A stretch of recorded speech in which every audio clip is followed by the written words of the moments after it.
sa isang bayan ng Cotabato. Kasing gulo ng tao, kasing gulo ng mundo, dahil di magkasundo sa reliyon at prinsipyo, nagkagulo.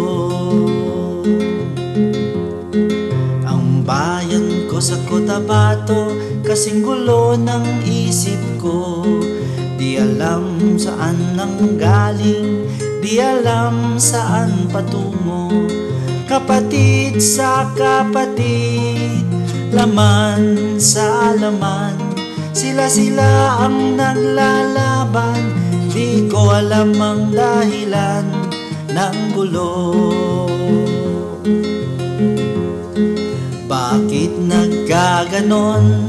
Ang sagot sa tanong ko, bakit kayo nag-away? Bakit kayo nagkagulo? Prinsipyo mo'y gagalang ko kung ako'y iyong nirespeto. Kung nagtulungan kayo, di sana magulo ang bayan ko.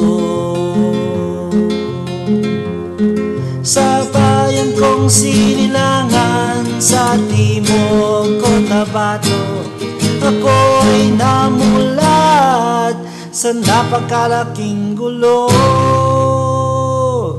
Dahil walang respeto sa prinsipyo ng kapwa-tao, kapwa Pilipino ay pinapahirapan mo.